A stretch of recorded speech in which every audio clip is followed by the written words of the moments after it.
Mesdames, Mesdemoiselles et Messieurs, bonjour. Vous êtes en compagnie toujours de Germain Kaindo pour Contact Pro Live ici à Johannesburg. Merci beaucoup pour l'attention que vous ne cessez à nous porter sur cette émission. Nous sommes vraiment très flattés parce que la réponse que nous avions, nous recevons du jour au lendemain, ça nous encourage à continuer à faire ce que nous sommes en train de faire. Alors, sans plus tarder, qu'est-ce que nous allons parler aujourd'hui? Comme promis hier, nous avons dit que nous allions parler de la deuxième partie de l'émission que nous avions commencée. Donc c'était l'UDPS qui était dans une tempête où il y a une dislocation, il y a des mésententes, il y a des malaises terribles au sein de notre chère partie l'UDPS. D'entrée de jeu, je veux remercier Michaud Katembo qui se trouve présentement à Londres et qui nous a vraiment écrit et qui nous a donné beaucoup plus d'informations sur ce qui se passe à l'UDPS. Donc nous avons reçu vos observations. Merci beaucoup. Nous remercions aussi messieurs qui il m'a écrit un SMS, disons un WhatsApp, un long trait WhatsApp, et je voulais même lire son message, mais malheureusement, je n'ai pas bien son nom. C'est quelqu'un de l'UDPS ici à Johannesburg qui a réagi effectivement sur ce que nous avions parlé hier. Alors, de quoi nous avions parlé hier? Nous avions parlé de cette mésentente de ces deux parties de l'UDPS qui sont en train de s'entre-déchirer et dont les conséquences, on les observe justement dans la dislocation. Donc il y a une discussion, on ne sait pas où est-ce que ça va aboutir.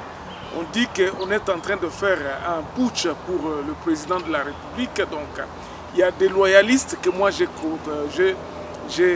appelé comme ça. J'ai dit qu'il y a une partie des loyalistes et une partie des légalistes. Ça, ce n'est que mon point de vue, parce que j'ai trouvé que pour les loyalistes, il y a des gens qui supportent que non, ils ne supportent pas voir Tshisekedi à la tête de leur parti. Il y a d'autres qui, bon, selon eux, Tshisekedi est là, il est là politiquement, donc il est là parce qu'on veut que c'est lui qui doit être là. À cause, bien sûr, de son nom, à cause qu'il est le fils de Etienne Tshisekedi. De l'autre côté, on évoque les textes et on évoque, et dans tous ces guéguerres-là, nous avons vu que ce n'est pas vraiment un problème. Selon moi, il n'y a que des gens qui peuvent se mettre d'accord, qui peuvent se mettre sur une même table et commencer à résoudre leurs difficultés. Ils peuvent. Qui peuvent vendre ensemble, peuvent vendre na bango, batali balobite, likamboza kotoyo, problème za awa, likamboza ba papier to résoudre en ndenge à bien et puis va continuer. Et moi je me suis dit, pour les uns, il faut que les autres puissent effacer leur peur. C'est-à-dire que les loyalistes pensent, ça selon moi, pensent que les autres sont en train de mettre le bâton dans le roue à Etienne pour qu'en 2023, il ne puisse pas reposer la candidature ou qu'il puisse être non partant. Donc les loyalistes ont peur que ce qui Tshisekedi a silisi mandat naé comme étant président de la République, tant qu'on zonga, ce qui a réalité à cause de la lisusu à la tête de l'UDPS. Bon, à quoi sert? Parce que le président lui-même avait déjà dit que non, ce qui moutou nanga inde et ça ko déranger bino, autant que je me retire. Est-ce que vraiment le parti, moi je suis en train de parler de ce côté-là, est-ce que le parti peut-il survivre? Ne peut pas survivre si Tshisekedi n'est pas là. Bon, alors, pour les autres, les légalistes, ils pensent que ceux qui sont là sont en train de s'enrichir illicitement parce qu'ils accusent, ils évoquent ça dans leur but. Ils se disent qu'ils ne dirigent pas le parti très bien, donc ils dirigent le parti malamouté.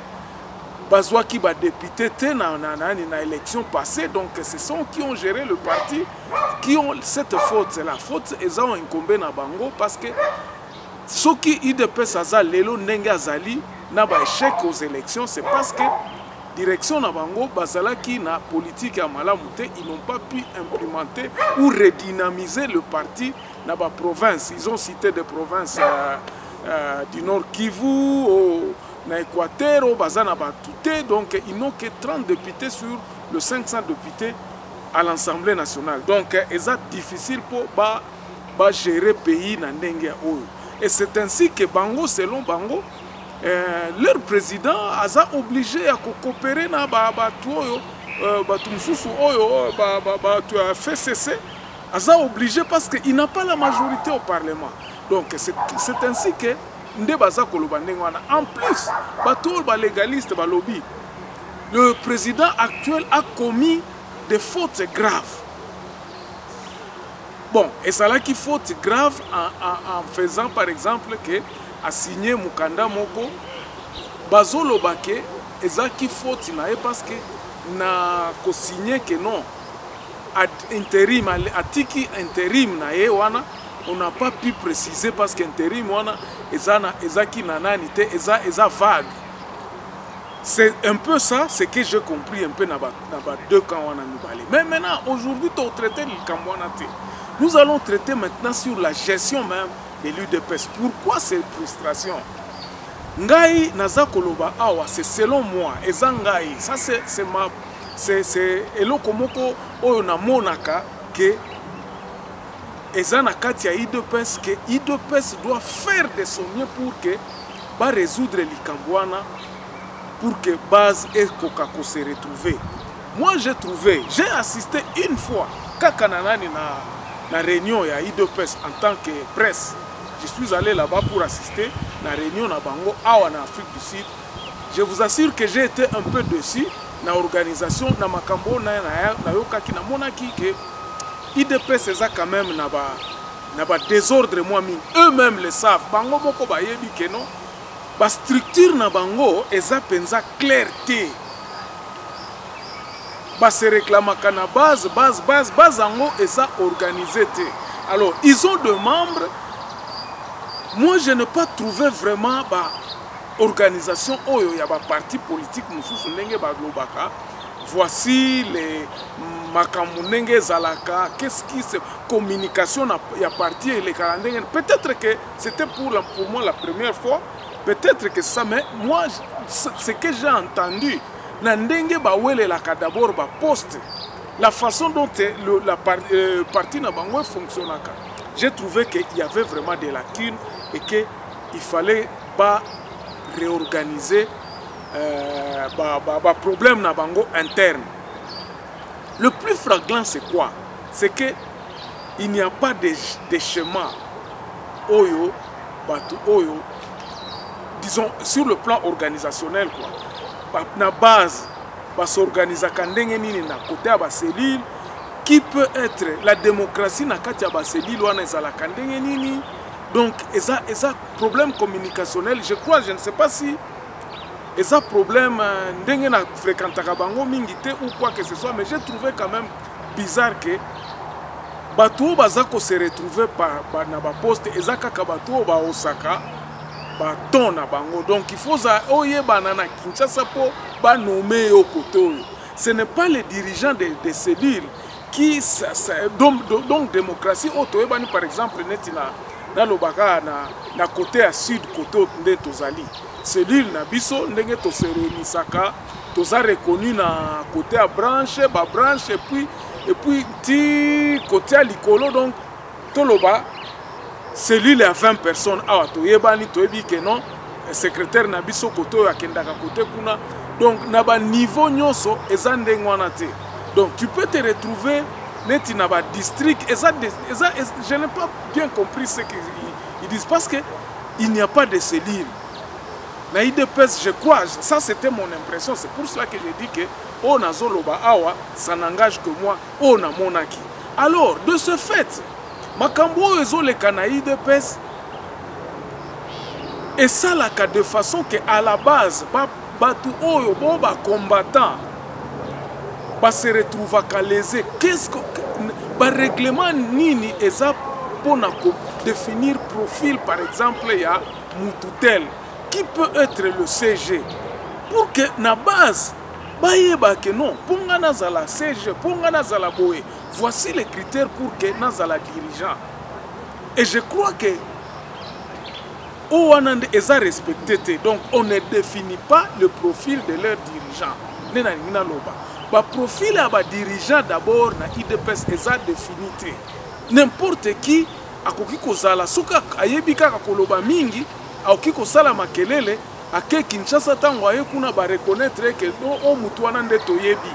Donc ekomika kakoyeba ne faut mona na kana ba réunion il faut zala kana ba marche il faut sala kaboye pour bailler reconnaître comme dirigeant il y a IDPS. Donc ils a défini là où on est à lacune pour na aucun la militant mais tant mususu na bongo ezate mais au sala kaba marche au sala kap nani et le corona eza makasi na IDPS. Donc il faut oyebana il faut sala kanaba na ba manifestation il faut oyebana na ba tuebele pour ba reconnaître que non oza membre ya IDPS. D'ailleurs c'est ce qu'on est en train d'évoquer d'ailleurs dans le temps où on va opposer les dirigeants dans le lobby. Non, il faut être reconnu membre. Macaron, on a tout ça. Donc, je ne crois pas aujourd'hui, par exemple, à la base, la cellule Nabiso, par exemple, tout ça autant. Et ça, la kin, parce que IDPS, il faut que vous allez organiser.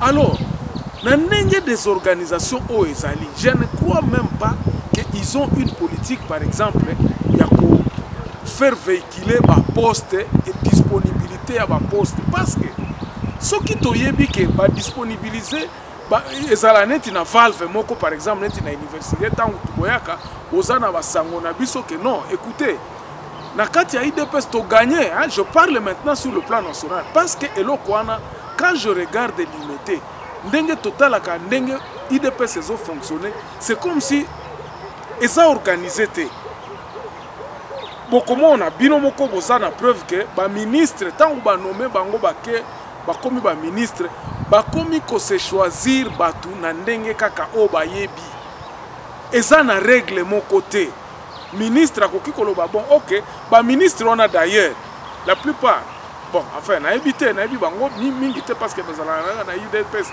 ndenge mo bango moko bazolo ba que nos président il s'est entouré avec les gens de ya diaspora. Donc batu ya Kinshasa bazomona kaka que non ministre wana za ministre IDPS baza Kinshasa yebi bango te.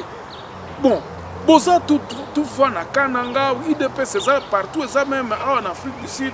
Ce qui batu mutu en Afrique du Sud peut-être président yebi nde atie wana lo mécanisme nini yango esalaka pour que bazwa ministre akoma ministre akouta na base nini ou bien ndenge nini est-ce qu'il y a un modèle à choisir batu soki ba poste ezali c'est ça le problème wana problème onde na zolo bakeno ngai na constater na kati ya IDPS ba structure wana ezozanga. Alors pour organiser ce genre d'histoire pour organiser ce genre d'histoire, ezate que mutoyo akoyaka mbala moko boya uti azana mayele te. Ça va demander des gens, des professeurs d'université au bazana kati ya IDPS bavanda basolo baloba que non. To organiser biloko comme ça à la claire. La démocratie, c'est le respect même des règles de jeu. Démocratie na koki kozala te que non atanga te na kende ozala ministre. Ça c'est un peu vague kozala pe tozo ou bien, naza professeur d'université, nazomona devant moi quelqu'un que je sais que c'est un primérien parce qu'Azala qui peut participer dans ma marche, de akomi mukonzi. Je ne crois pas que eloko wana pe IDPS il faut babongisa ngo na sens wana parce que ezana batu mususu baza lésé des avocats akoki komona que non